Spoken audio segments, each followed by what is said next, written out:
Buenas tardes a todas y todos. Bienvenidos a esta cuarta sesión de la Semana de las Tradiciones y Ámbitos de Aplicación. El día de hoy corresponde la presentación de la psicoanálisis y teoría. El evento está dividido en dos partes. En la primera se hablará acerca de los aspectos teórico-metodológicos que dan sustento a esta tradición. Posteriormente se presentarán tres ámbitos a partir de esta postura teórica. A continuación cedo la palabra a la maestra Mariela Flores, quien coordinará la primera parte de este evento. Hola, buenas tardes a todas, todos y todes. Voy a compartir pantalla porque queremos presentarles un poco del programa. Entonces, para empezar, pues hemos calculado a quienes nos dirigimos el día de hoy. Y bueno, parto de la idea de que muchas cosas que les han contado sobre el psicoanálisis en los primeros semestres, pues no es psicoanálisis, sino una caricatura sobre él. Haya hecho en ocasiones que ustedes duden sobre la información que incluso se les brinda, y también he notado que gracias a esa misma información se obtienen ustedes el deseo de querer saber más sobre qué es el psicoanálisis, qué hace el psicoanálisis y cómo trabaja el psicoanalista. Entonces, el programa que hoy venimos a comentar tiene como objetivo contrarrestar las resistencias que impiden dar cuenta de por qué el psicoanálisis pues, es importante para su formación. Y bueno, el psicoanálisis, en pocas palabras, nos va a servir como un contrapunto y es también un cuestionamiento que está permanentemente hacia la disciplina, sí, en general. Y esto porque pone en manifiesto y señala pues aquello que la psicología en realidad no aborda. Bien, pues estábamos platicando en algún momento dado con David y él comentaba que ante esta situación que les comento, él recordaba una entrevista que le hicieron a Michel Foucault, en donde Foucault admiraba a los psicoanalistas porque mencionaba que en oposición a las otras disciplinas del área psi, este no busca un proceso de normalización de los comportamientos ni de la exaltación de los ideales construido socialmente, sino que procura descifrar cuál es la estructura del sujeto y por ende, pues esto permite poder explicar lo más importante para nosotros, que es cómo nosotros vamos a intervenir sobre este. Y de hecho esto es lo que nos va a servir como el gozne sobre lo que van a articularse nuestros programas de teoría y metodología y cómo es que nosotros vamos a estar trabajando. Pero entonces, como primer punto abordar, pues queremos mencionar que el sujeto no debe ser confundido con el individuo ni con la persona. Y es un concepto que nosotros abordamos mucho y bueno, nuestro sujeto siempre va a incluir estructuralmente la otredad, por eso no es individual, en realidad es antiindividualista. Y por lo tanto, pues su abordaje va a ir más allá de los síntomas o de las conductas.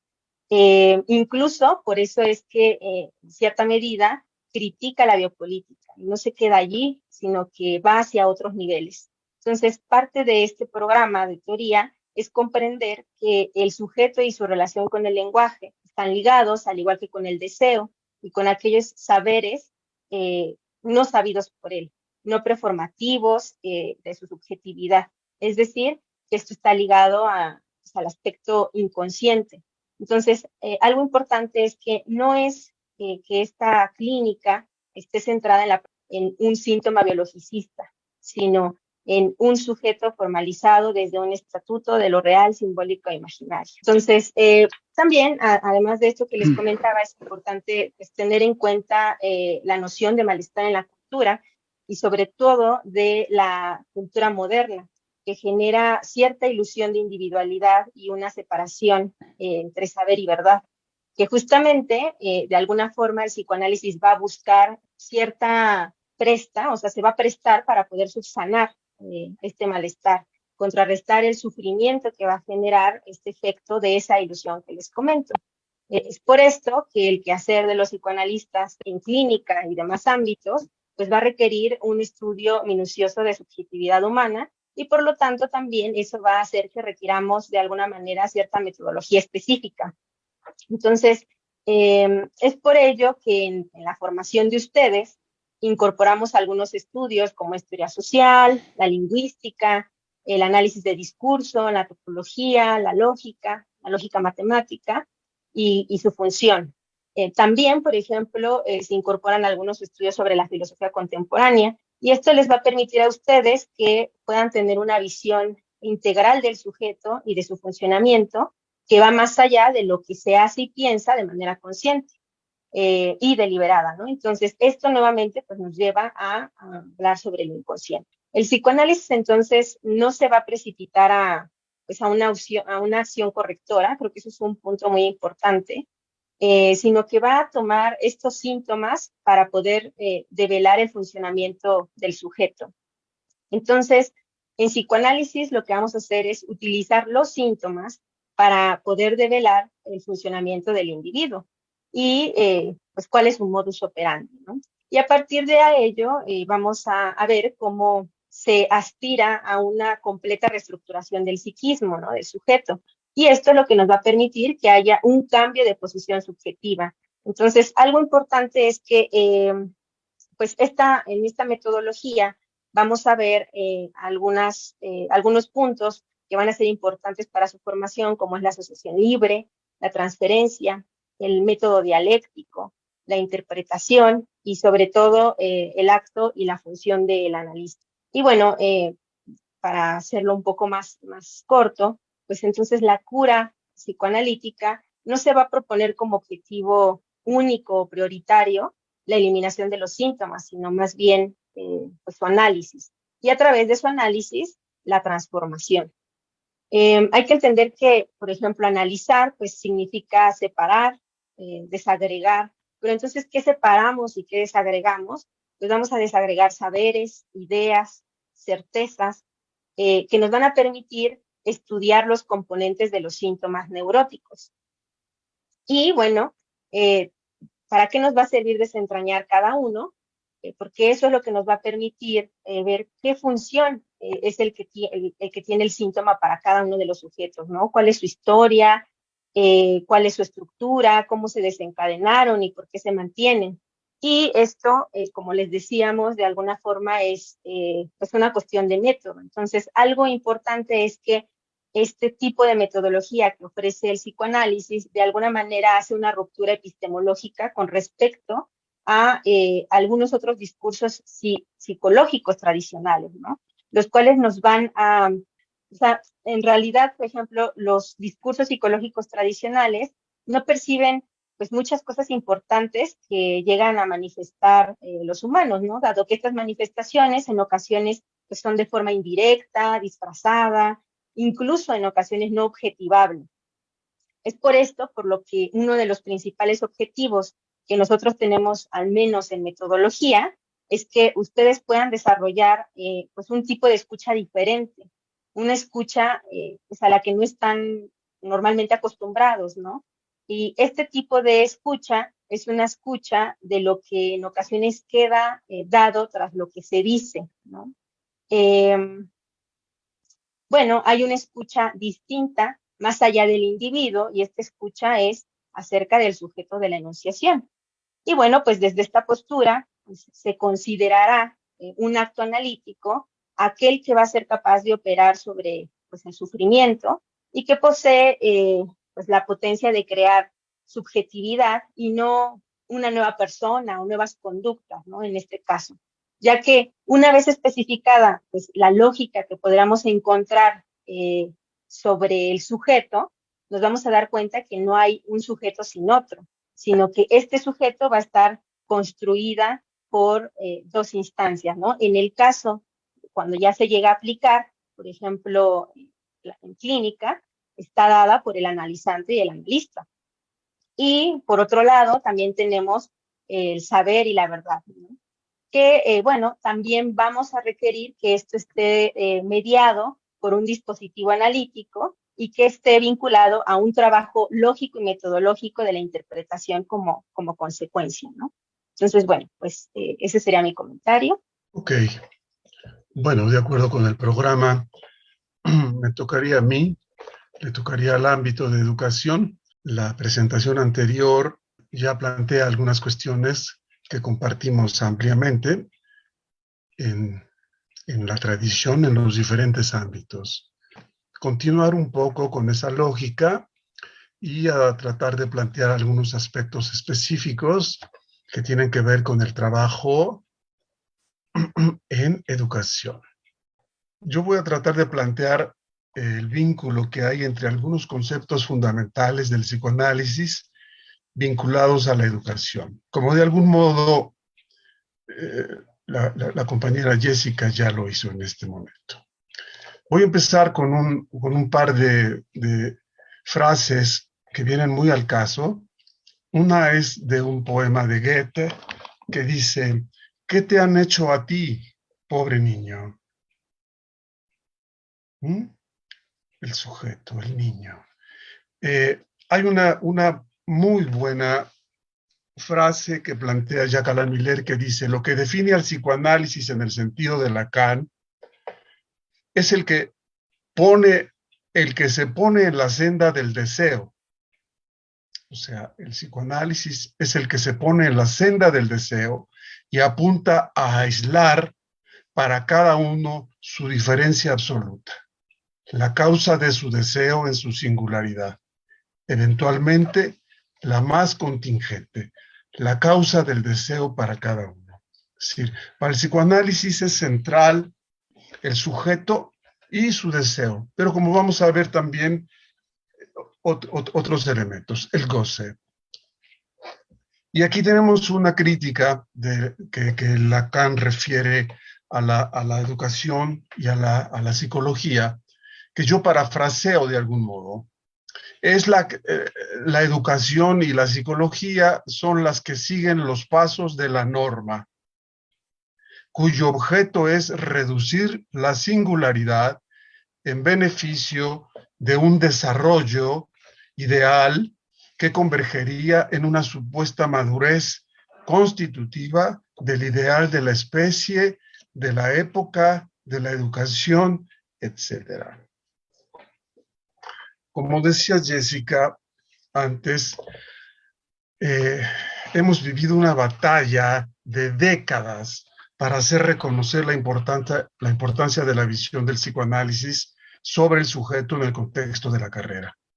Pues es un saber contracorriente de los discursos psicológicos, que conciben al sujeto en términos de como si todos fueran iguales, del para todos, de la lógica universalista del para todos, como producto del medio social, ¿eh?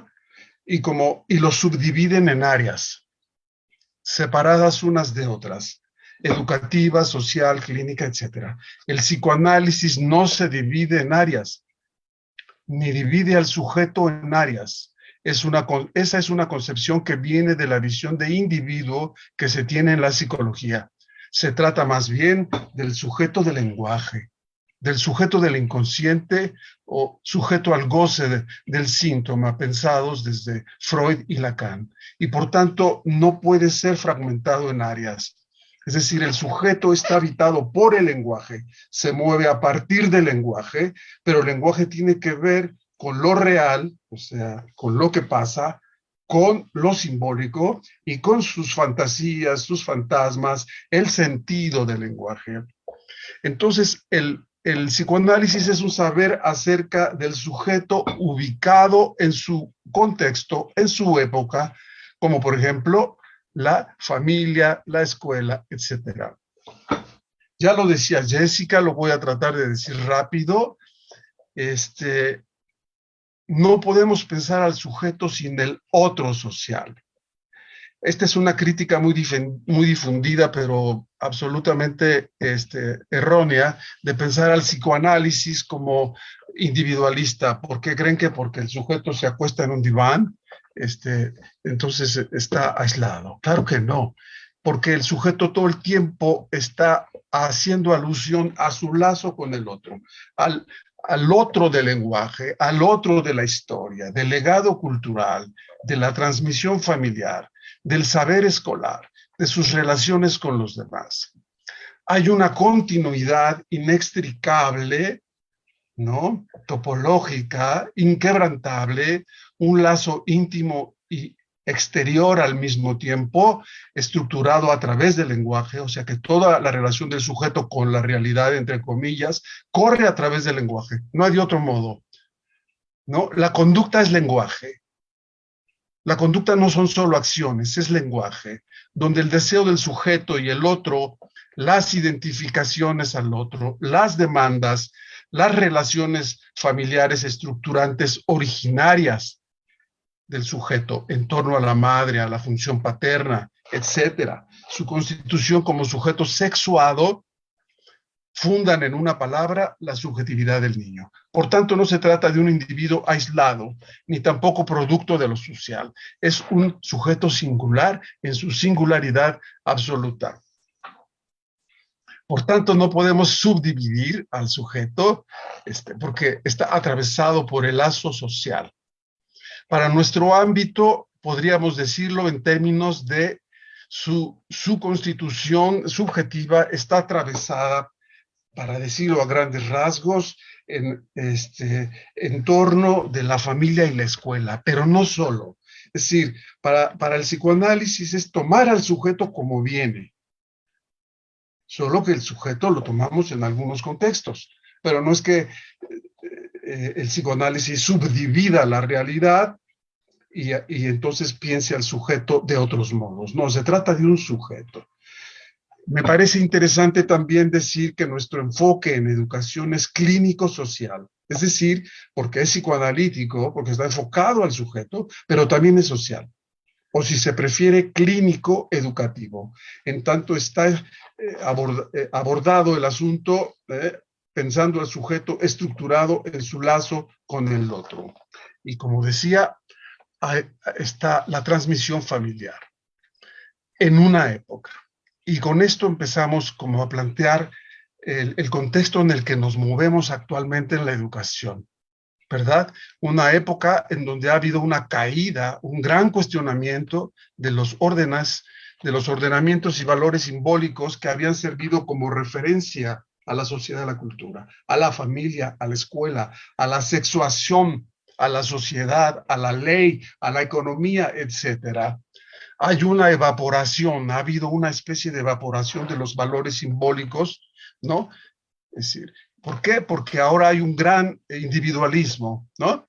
Impulsado por el discurso capitalista y que ha generado un fuerte cinismo, un desapego, una falta de relación del sujeto con la sociedad.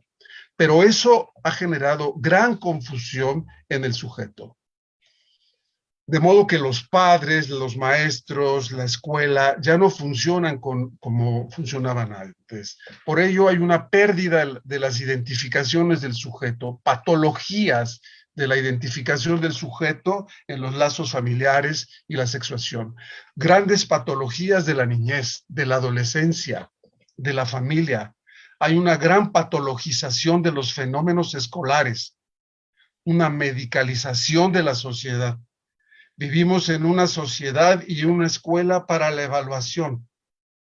Sociedad y escuela para la evaluación, donde lo que importa es el dato, más que la situación y la asimilación subjetiva, y donde los contenidos están enfocados a saberes prácticos, de tipo técnico, tecnológico, adaptados a las necesidades del mercado capitalista del consumismo.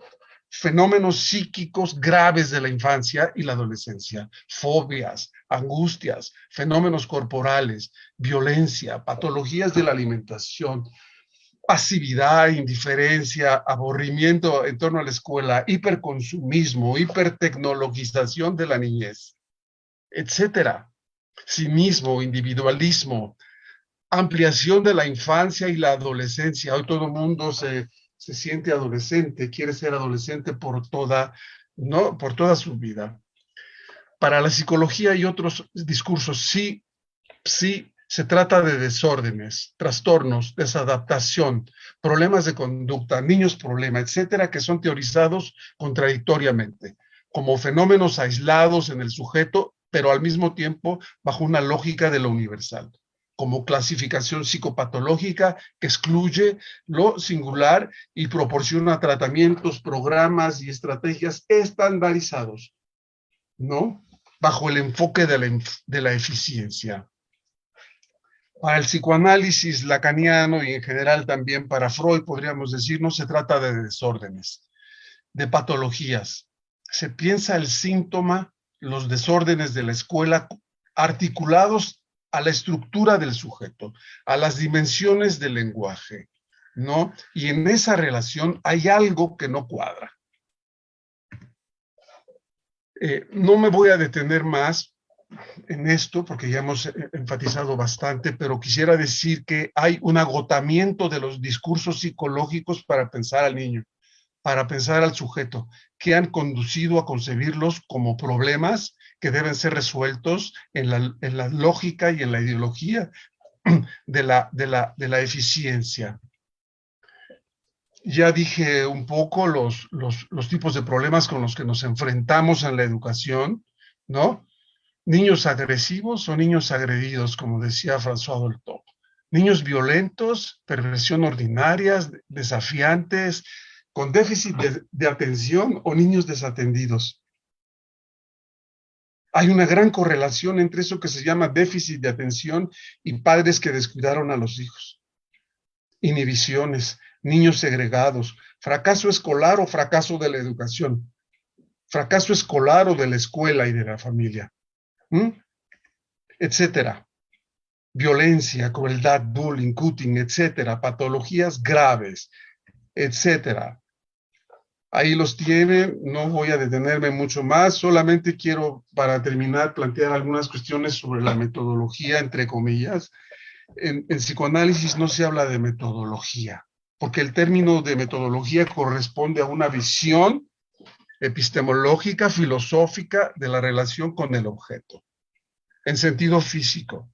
Acá hablamos, digamos, de dispositivos técnicos, dispositivos prácticos de la acción analítica, y nosotros particularmente en el terreno de la educación trabajamos desde la perspectiva psicoanalítica, orientando a los estudiantes de psicología bajo la perspectiva psicoanalítica.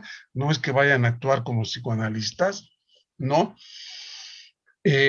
Y con una orientación, como decía Jessica hace un momento, hacia la lógica estructural del síntoma, como acabo de definir, pensando al síntoma en relación con el sujeto.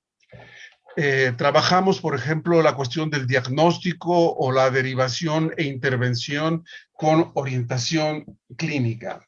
Dispositivos de escucha, es decir, encuentros orientados, entrevistas, diálogos con padres y maestros, dispositivos de juego, diagnóstico, juego elaborativo y recreativo, dispositivos de arte, pintura, dibujo, teatro, expresión literaria, talleres vivenciales, elaborativos, culturales y recreativos, entrevistas con padres y maestros, talleres con padres y maestros, organización de eventos con la comunidad. Es decir, todos estos, voy a dejar de compartir la pantalla, y para terminar, es simplemente para decir que se trata de un sujeto vivo, real, del viviente, atravesado por su relación con el otro a través del lenguaje, y que todos estos dispositivos son un pretexto ¿para qué? Para que el sujeto pueda decir, para que el sujeto pueda enunciar su lugar,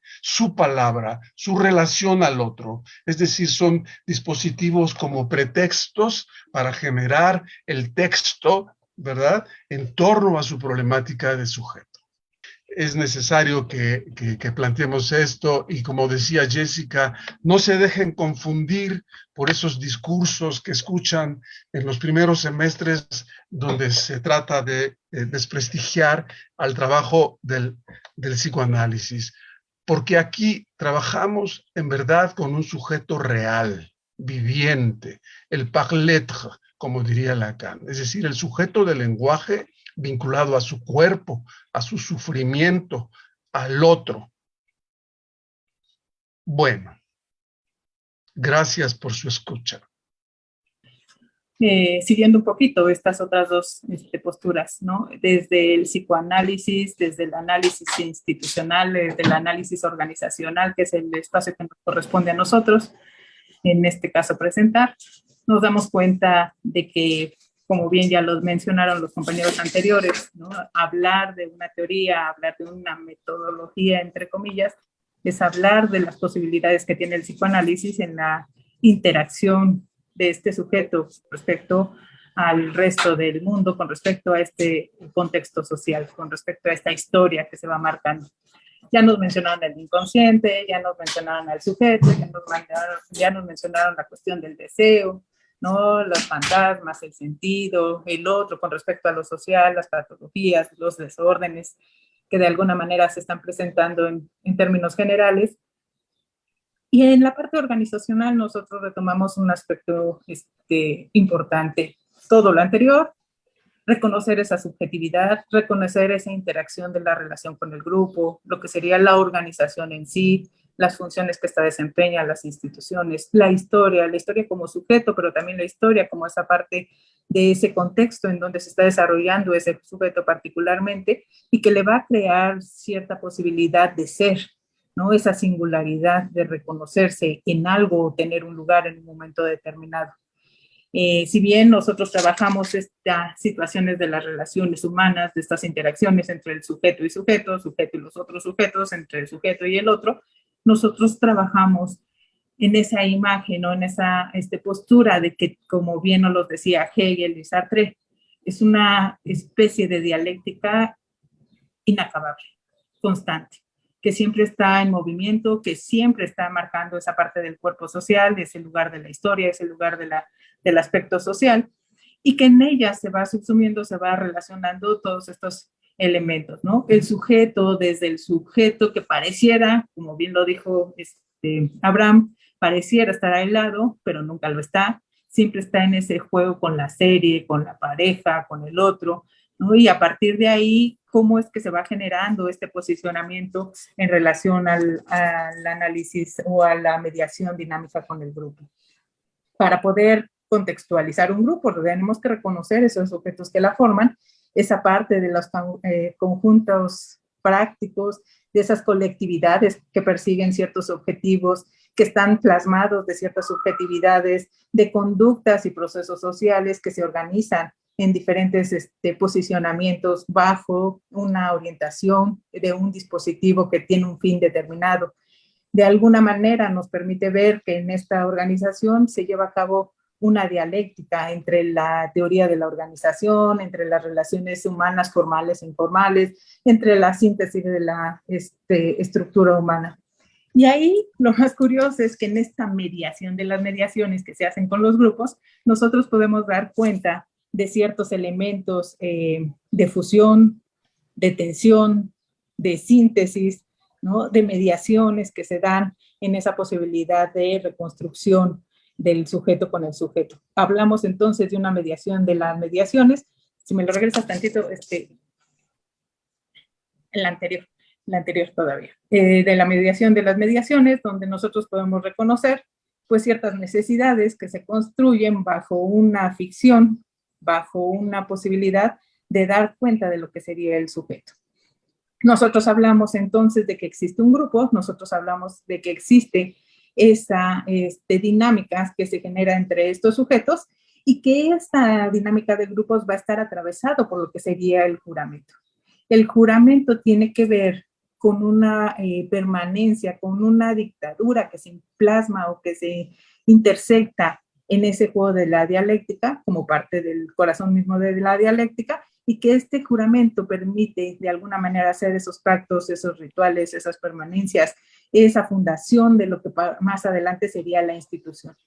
Este pacto va a dar cuenta de eso que queda fijado y que muy bien podría estar relacionado con esos elementos patológicos que en un momento determinado se van a repetir, que se van a reconstruir, y a partir de ese pacto entonces empieza a generar la organización, que es aparentemente el espacio donde nosotros vamos a trabajar este tipo de perspectivas. Cuando nosotros hablamos de una organización, como bien ya se mencionó, tiene que ver con esa parte peculiar que habla de fines comunes, que habla de identificaciones, que habla de una función y una estructura sustentada bajo este juramento, pero que trabaja ese juego de poder, ese llegar a esas funciones o a esos fines comunes esa autocreación que de alguna manera está interrumpida por esa cuestión ideal de ese pacto y una acción de un grupo que parece estar en una función muy determinada por cierto tipo de operaciones, por cierto tipo de aparatos, de diferencias que intentan hacerse más una simpleza, un solo sentido, una sola estructura. Cuando nosotros reconocemos entonces la organización, damos cuenta de que este posicionamiento de la integración de los actos va a generar rupturas, va a generar ciertos elementos de existencia, pero también de desilusiones, de patologías, de causas que dan pauta a otro tipo de elementos que se dan dentro de este espacio particular. Entonces se habla de un terror, ¿no? El terror como parte de la dinámica propia de la institución y de la organización nos habla de ese juego entre estar a favor o en contra de ese ideal, de ese poder, de esa transformación, de esas cuestiones sociales que de alguna manera van a generar una disolución o una fusión en aquello que se transforma o que da cuenta de lo que sería la institución. Hablar de una institución implica llegar a un efecto particular de donde el sujeto se sostiene y que va a empezar a crear una serie de relaciones entre significantes y significados que dan cuenta de lo que implicaría la institución como tal. Una praxis, una cosa, una modificación en la dialéctica, una cuestión alienada, una cosificación, ¿no? Un significado que marca esas relaciones y que a la parte, digamos, más extendida, esta parte instituida, esta parte cerrada, esta parte patológica, implicaría lo que sería la burocracia. Hablar de burocracia implica este sometimiento al poder, este reconocimiento de que la institución y la organización saben lo que debe de hacer un sujeto y por lo tanto controlan este lugar.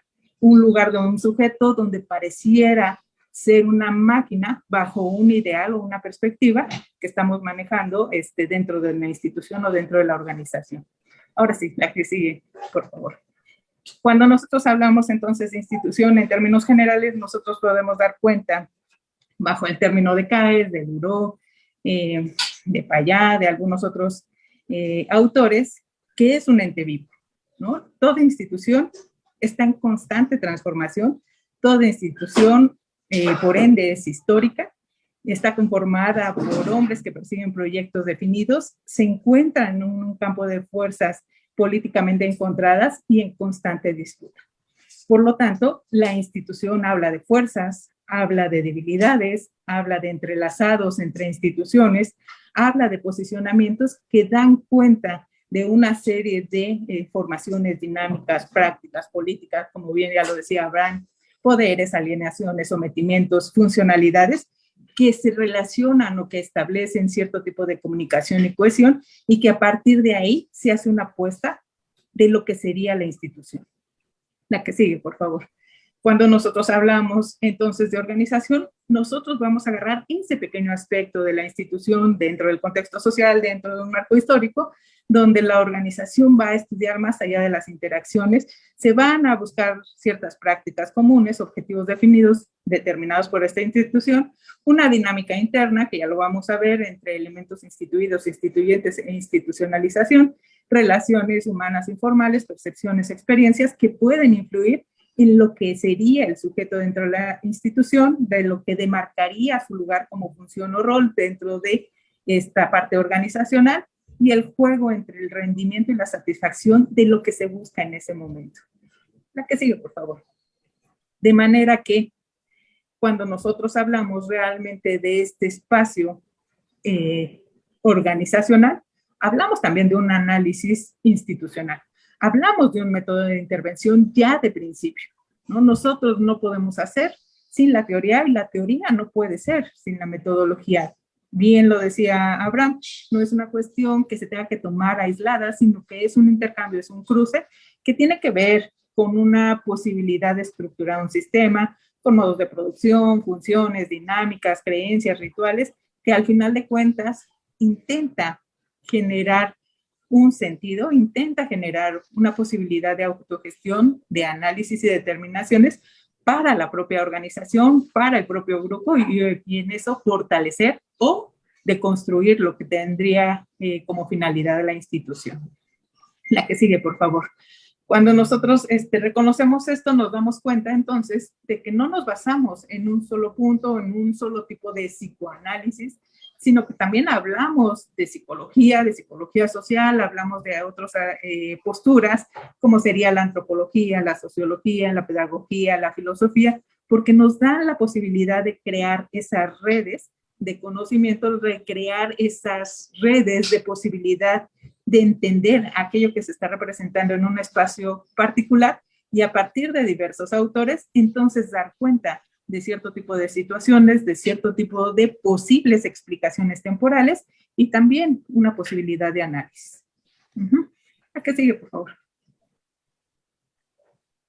Si esto es así, nosotros reconocemos que estamos hablando de varios elementos que se van a relacionar entre la teoría y la metodología. Te dejo. Continuamos entonces con estos aspectos que estaba mencionando Wendy, sobre la vinculación de la teoría con lo metodológico, con el trabajo metodológico, es que es una íntima relación. Nosotros no podríamos pensar nuestras herramientas metodológicas, por ejemplo, si no las pensamos a partir de nuestro enfoque teórico, que es precisamente desde donde podríamos hacer el análisis del material que se genere, de lo que podamos encontrar, ¿no?, en nuestro proceso de intervención. Hablar entonces de estos aspectos implica pensar en una noción de intervención, pero muy desde un lugar de lo reflexivo, de lo crítico, donde lo teórico es necesario para poder guiar esta intervención y donde existen elementos de lo práctico. Todo esto está englobado dentro de nuestra noción,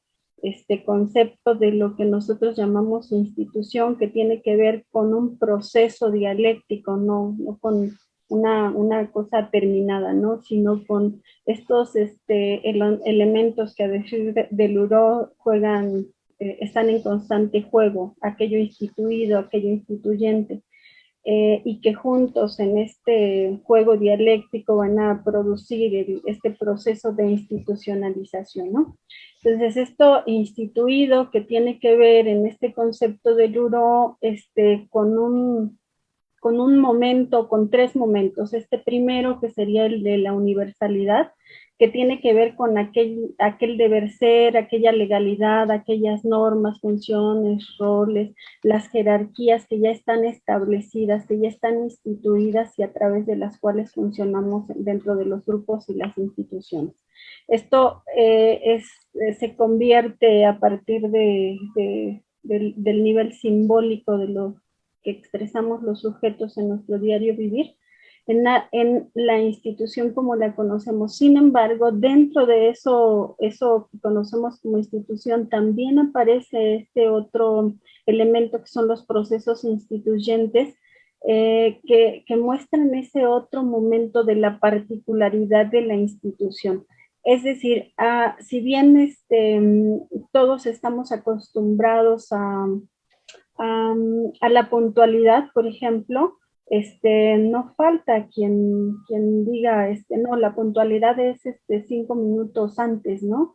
10 minutos antes, o a quien se le ocurra decir, no, ¿para qué llego temprano, no? Llego 10 minutos después cuando esto ya inició. Y entonces aquí hay otros comportamientos que podrían volverse instituidos. En ese momento son instituyentes y remiten a una particularidad del diario vivir, a un imaginario posible, es decir, aquello que es informal, que se puede ir ajustando, que tiene que ver con la creatividad de los sujetos, con una posibilidad de cambio, con aquello muy pulsional y divinal de los sujetos también, ¿no? Y que obviamente implica la movilización, el movimiento constante dinámico de la misma institución. Eso que en el discurso luroniano también lo llama el fracaso de la profecía, ¿no? Es decir, hay unas reglas que deberían de cumplirse y hay unos propósitos y unos objetivos a cumplir por una institución. Sin embargo, la mayoría de las veces eso no ocurre tal cual se ha pensado, se ha proyectado. Entonces nos vamos a este último momento, que es el de la singularidad. Digamos que en palabras de Luro, este momento sería como el más concreto de la institución, lo más real de la institución, ¿no? Sería como lo que es la síntesis del proceso de institucionalización, la resolución de los momentos anteriores, ¿no? De aquel juego entre lo instituido y lo instituyente nos dan un cierto resultado. Entonces a eso le llama el momento de la singularidad dura. Nos vamos entonces a la siguiente lámina, donde hablamos desde esta noción de institución de un encuadre de la intervención. El encuadre que es pensado como, bueno, como aquello que guía la intervención, ¿no? Y que es necesario tener en claro, porque aquí se reúnen los criterios que van a guiar las acciones en el proceso de la intervención. Y bueno, nos ofrece una cierta seguridad en el curso de esta intervención, porque supone un saber hacer del que interviene y una distribución de tareas y responsabilidades de los que participan, de los actores participantes de la intervención. En ese sentido, nuestra noción de intervención tiene que ver con un encuentro con ese otro, que es algo que compartimos con estos otros ámbitos que han pasado antes que nosotros. Es un encuentro con una diferencia, es un encuentro con un otro que está en posibilidad de ser comprendido en una experiencia de intervención. Entonces tenemos a lo mejor por un lado el interviniente y por el otro lado el intervenido. Sin embargo, ambos van a ser partícipes de un proceso de intervención que se va a dar solo a través de la posible voluntad de saber y de incidir de quien hace la intervención, pero también de la respuesta y la participación y de una posible demanda del que es intervenido, ¿no? Entonces, la intervención es un asunto que supone ese encuentro desde un ejercicio de la profesión, es decir, desde un enfoque disciplinario. Eso es lo que produce un supuesto saber, ¿no? La intervención es posible, entonces, porque estos dos sujetos se encuentran en una relación de reciprocidad y afectación mutua que se producen en estos sujetos. Por ello, supone que ambos sujetos serán parte de la intervención. Entonces, la intervención dará lugar a un proceso compartido de construcción y reflexión sobre la realidad que necesariamente modifica el campo y la comprensión de esa experiencia con el otro. Aquí es donde tenemos entonces la idea de la transformación, la idea de cambio, la idea de movimiento en una intervención. Bueno, nosotros usamos también lo que llamamos los dispositivos de intervención. Los dispositivos que no son exactamente las estrategias metodológicas, que son los aspectos más técnicos de la intervención. Nosotros pensamos en los dispositivos de intervención como una noción instrumental flexible, es decir, una noción bastante amplia que incluiría no solamente los aspectos metodológicos, sino incluso partiría del posicionamiento del mismo sujeto que construye el dispositivo de intervención, desde su posición epistémica para poder realizar su intervención, desde su enfoque teórico, desde las nociones que le van a guiar en el proceso hasta la construcción del encuadre y de las técnicas que va a usar para realizar su intervención. En esta noción de dispositivo de intervención se privilegian las condiciones de realidad del campo y la postura del investigador frente a ese instante de lo histórico-social, porque se considera que la realidad, como es siempre cambiante, siempre va a dar esa posibilidad de que lo que nosotros hemos preparado para la intervención en un momento dado ya no sirva. Porque además es un instante histórico-social, ¿no? Un instante único, es una experiencia única. Por eso la noción de dispositivo tiene que ser una noción de tipo flexible, que permita la construcción creativa de lo que se llamarían las maquinarias metodológicas, que pueden ser o no, dado el terreno, dado el espacio de la intervención, pertinentes. En caso de que ya no resulte en el trabajo de terreno la estrategia que nosotros habíamos pensado, entonces el dispositivo nos da posibilidades de modificar sobre la marcha lo que hemos planteado. El dispositivo entonces está pensado como un analizador construido para unos propósitos determinados. Un analizador que permite el análisis y la comprensión de la realidad vivida en el proceso de intervención. Y bueno, esto tiene que ver también con ese encuadre de intervención, por eso de los propósitos determinados que van a guiar también el camino de la intervención. Otro aspecto que es muy relevante para nosotros en la intervención es la dimensión subjetiva, la dimensión de la implicación que nos remite a la dimensión subjetiva. Es decir, pensamos a la intervención como un encuentro, ya lo decíamos, de dos sujetos, ¿no? Entonces, ese sujeto, pensar en esa noción de sujeto nos remite a pensar en su subjetividad y cómo esta subjetividad se implica en el proceso de intervención. Por eso, entonces, tomar en cuenta esta noción significa mirar el proceso de la intervención y en ese espacio el lugar de quien interviene en la cotidianidad del proceso, es decir, ¿quién es ese que interviene?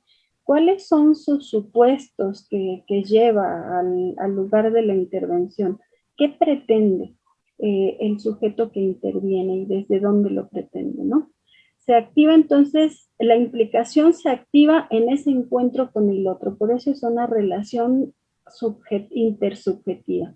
En ese encuentro con el otro, dentro de esos grupos, dentro de esa organización, en las instituciones, ¿no?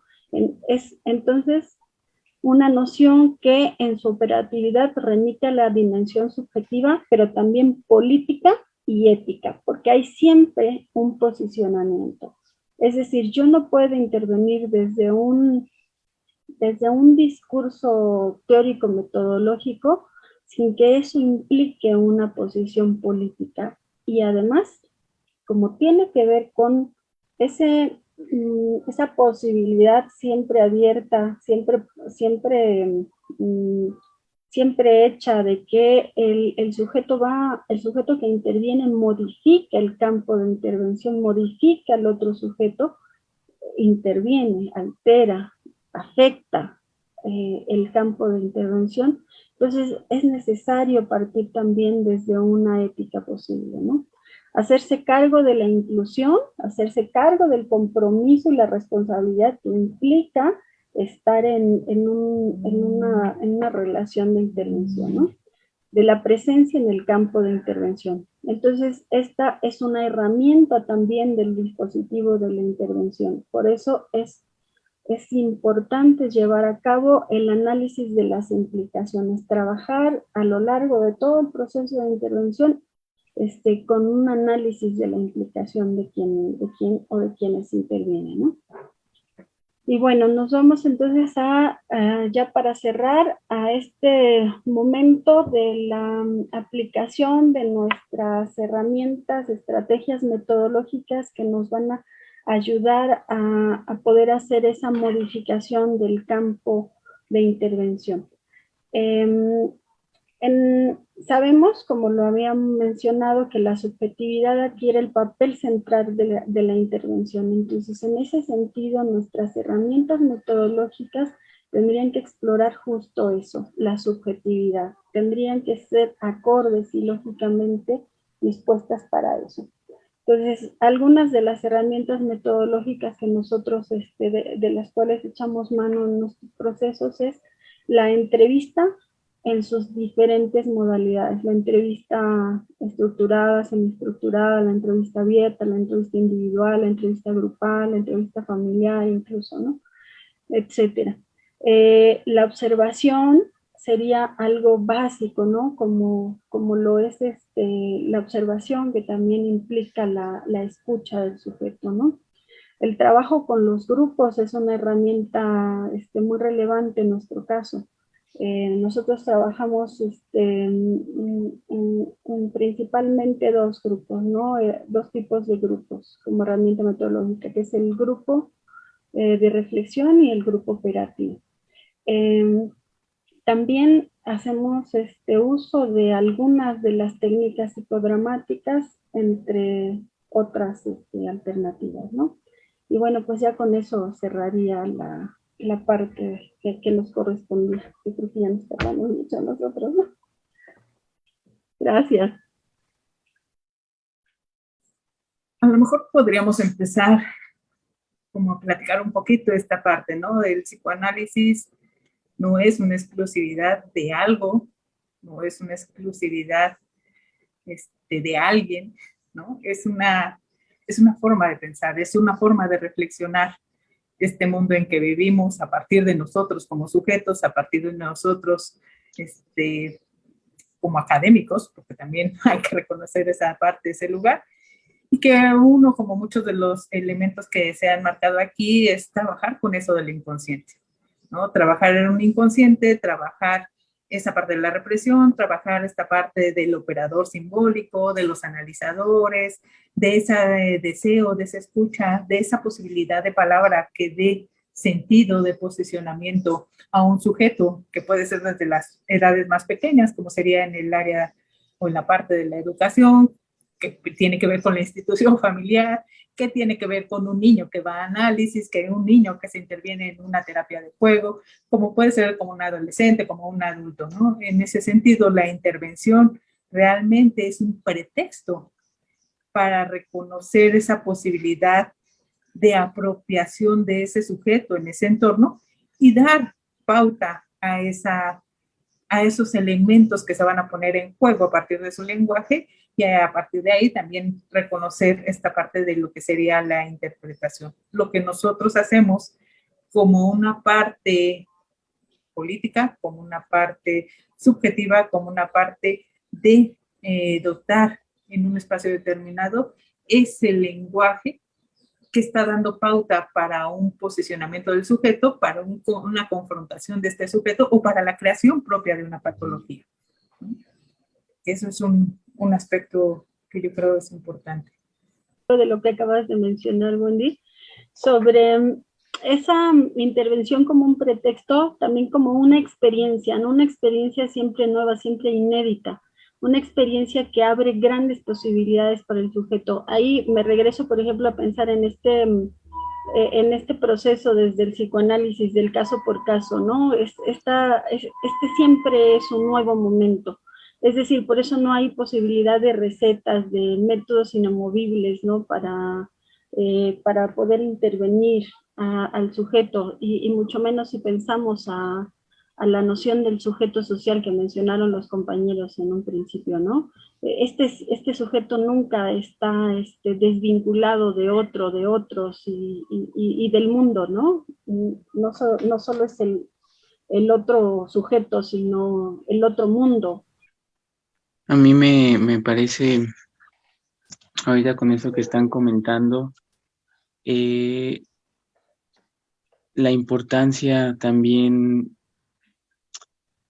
cultural, social del psicoanálisis, porque si hemos hablado tanto cómo hay una estructura social en juego, un dispositivo que de cierta manera va a crear una subjetividad que después va a ser encarnada por ese parlet y que va a vivir desde ahí, muchas veces sin saberlo.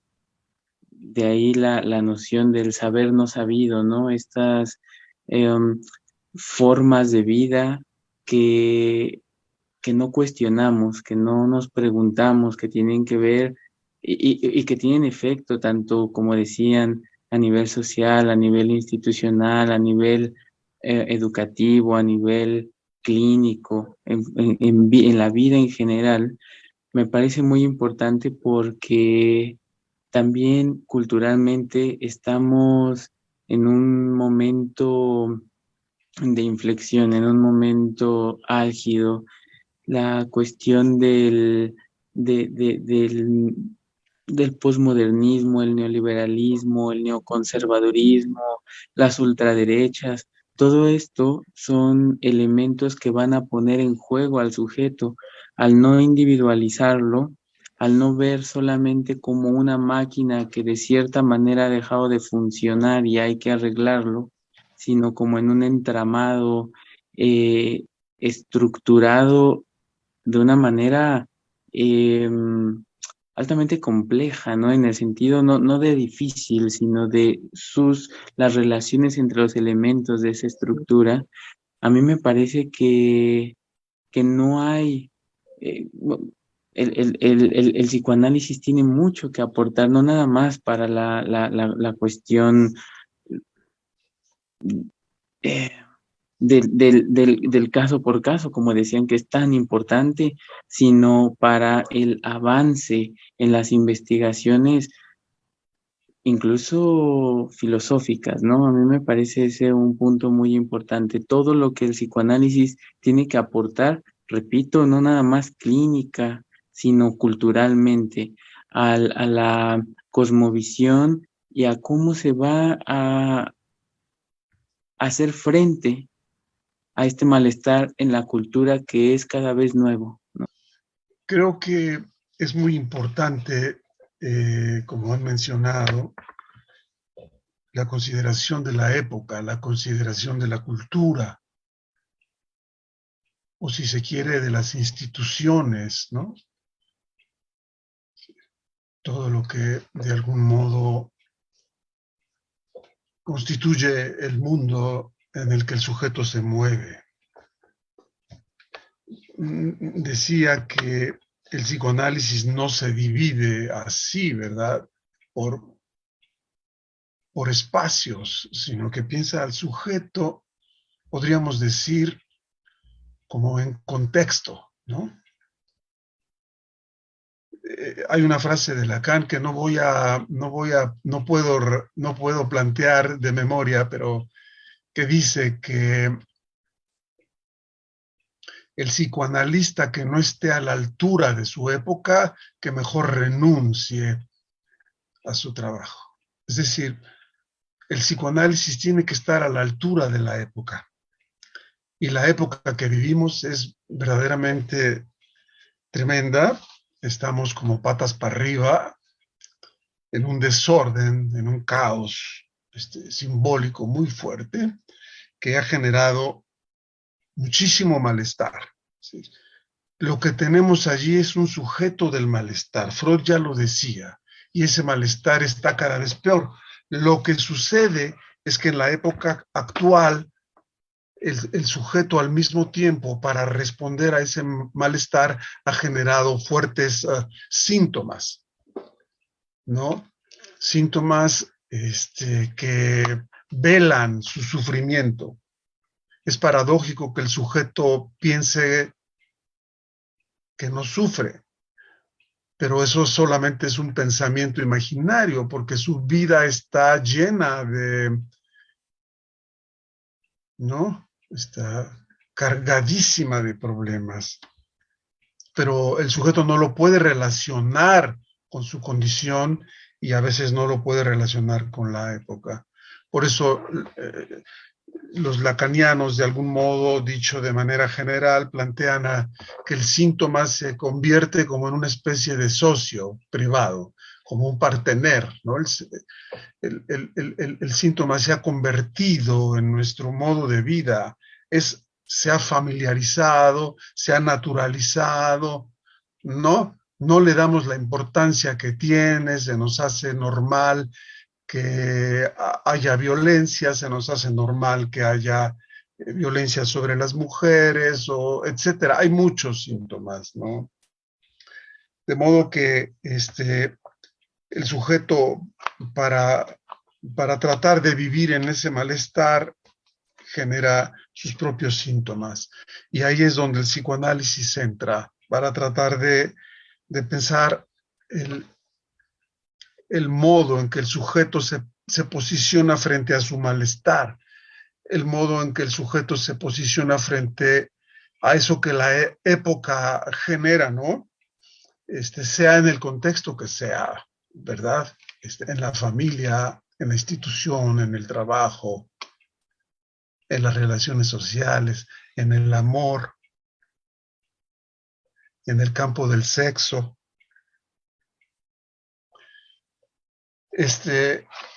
Hay como un irreductible, ¿no? Entre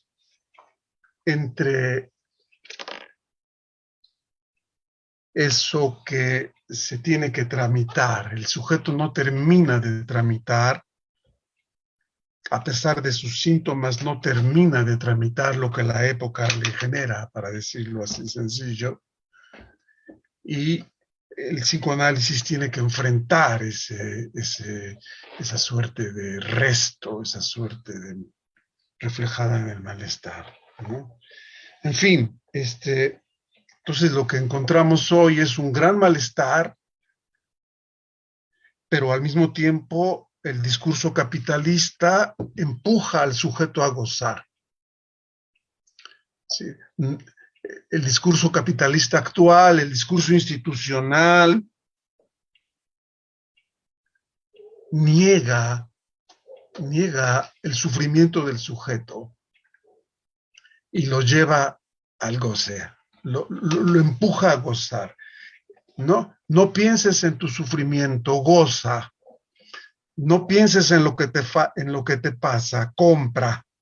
Si tú compras, puedes aliviar tu malestar, etcétera. Hay un empuje muy fuerte al goce, y entonces tenemos hoy una sociedad volcada en el goce, frente a la cual el psicoanálisis tiene que trabajar. Ahora, también me gustaría hacer un último comentario sobre nuestra diferencia con otras aproximaciones. Como ya hemos venido diciendo, creo que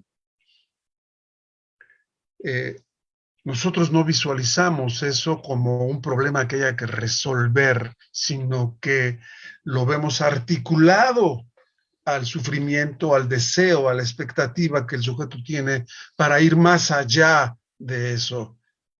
Porque si nosotros damos por hecho que eso es un problema, ¿problema para quién? ¿Verdad? El problema ese que el sujeto presenta es un problema para quién. Entonces, por eso es importante la escucha, ¿no? Para que el sujeto, desde su propio lugar, desde su propia palabra, pueda ir desgajando, ¿no?, los significantes que lo vinculan al malestar, los resortes de su vida, los momentos históricos que lo vincularon a estas inflexiones, a estos giros en su propia vida. En fin, es difícil decir en unos cuantos minutos la labor del psicoanálisis circunscrita a un contexto como porque no hemos desarrollado tal cual conferencias, ¿verdad? Tendríamos que ser mucho más específicos para tratar de plantear conceptos acá. Pero en fin, ese es mi comentario. El psicoanálisis se diferencia de esas aproximaciones desde un punto de vista ético. No es de la lógica del para todos y de los métodos estandarizados para todos, sino de una lógica de lo singular, ¿no? Que se plantea cuál es la finalidad ética, ¿no? El psicoanálisis no cuestiona la identificación sexual, por ejemplo, tan presente hoy. Es simplemente una pregunta para el sujeto, en el sentido de ¿y por qué la está pasando tan mal? Veamos qué está pasando aquí, por ejemplo. Yo quisiera agregar algo. Ahora que escuchaba, me quedé pensando, bueno, al final de cuentas nosotros también trabajamos en una institución, ¿no? Y que en cierta medida, entonces, de alguna forma, esta institución también podría llevarnos a que haya cierto malestar, ¿no? Y obviamente filtrado por esta posición psicológica o psicologizada, ¿no? Normativizada, etcétera. Entonces, la pregunta es qué tanto eso también está generando malestar, pues, a los estudiantes, ¿no? Y yo invito precisamente a los estudiantes a que se cuestionen sobre eso, ¿no? Si en algún punto, hace rato mencionábamos algo acerca de la resistencia, del rechazo, a escuchar y conocer cosas sobre el psicoanálisis, me parece que es también por todo esto que en algún momento dado ya se ha dicho, ¿no? Que hay como una resistencia precisamente a poder dar pie a lo singular, a lo particular, ¿no? Y que precisamente eso es lo que empieza a generar ese malestar, como cierta ignorancia de ese efecto que nos está generando la necesidad de querer encajar, de querer estar como normalizados de alguna forma. Y bueno, pues ese es mi comentario, ¿no? No sé si alguien quiere agregar algo más. Abraham hablaba acerca del sufrimiento, del malestar del sujeto, de cómo ese malestar se expresa a través de los síntomas. También pensaba en esta diversidad de síntomas que es que es capaz el sujeto de crear, ¿no? Entonces pensaba en todo ese potencial de creatividad que tiene ese sujeto que nosotros miramos. Ese potencial que intentamos comprender todo el tiempo, ¿no?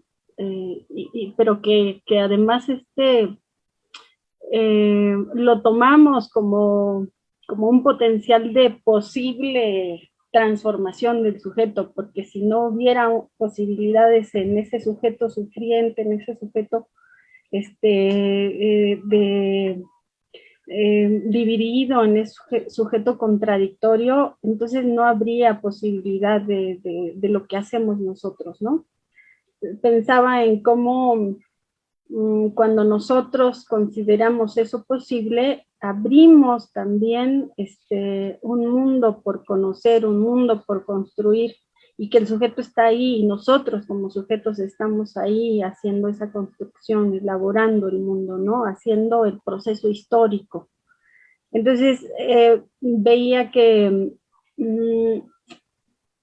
si pensamos en el placer, cuando mencionaba Abraham, y bueno, que también es ese sujeto que sufre, que también desea, es un sujeto que también está en búsqueda del placer, y a veces ese es un placer que lo lleva al goce, ¿no? Y ese goce a veces es un goce mortífero, pero eso da como luz sobre nuestra tarea, es decir, hay posibilidades en el sujeto, en nosotros como sujetos, hay posibilidades en el trabajo que hacemos con el sujeto, porque siempre hay ese vínculo con las múltiples,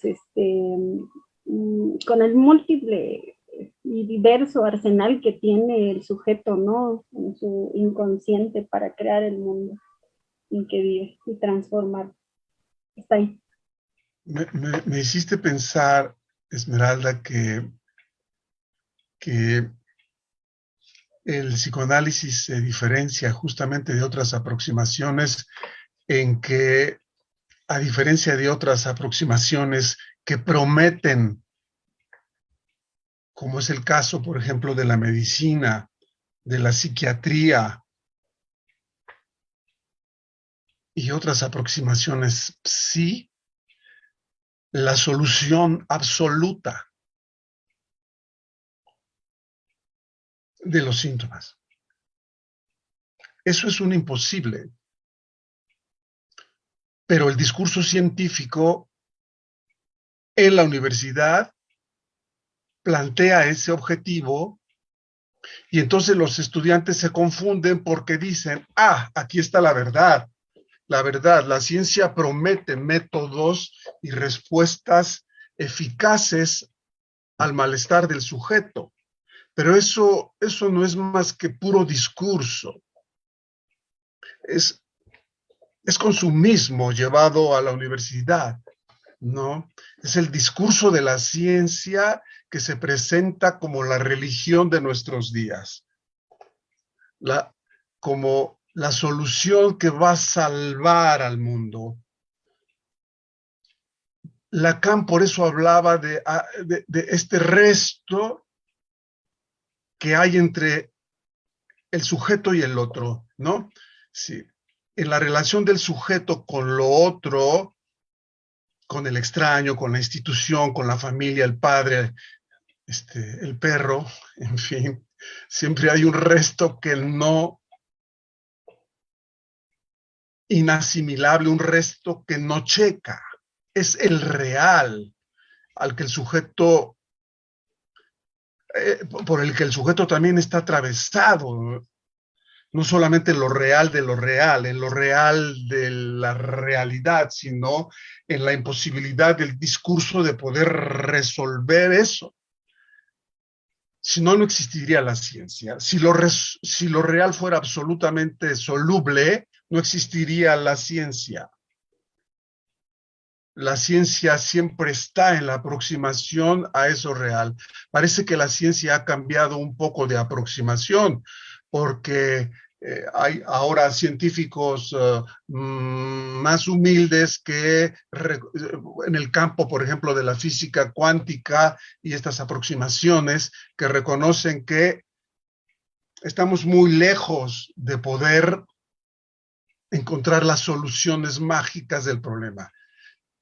El fármaco no resuelve la depresión, hace que la gente se duerma, hace que la gente esté tranquilona, pero sus problemas familiares siguen allí, etcétera, etcétera, etcétera. Entonces, nosotros no ofrecemos la solución mágica. Nosotros trabajamos con el sujeto humano y sus posibilidades personales, porque además cada sujeto tiene sus propios recursos imaginarios y simbólicos respecto de su angustia, respecto de su síntoma, con los cuales puede enfrentar o no. Es decir, no hay la técnica absoluta, ¿no? El método perfecto de solución de un síntoma. El día que eso suceda, me avisan y yo me vuelvo ultra... No quiero mencionar el nombre de mis primos, pero así lo dejo. No hay solución absoluta. Eso es mercadotecnia científica llevada a la universidad. Con esto daríamos cierre a esta primera mesa que abordó los aspectos teóricos metodológicos de la tradición psicoanálisis.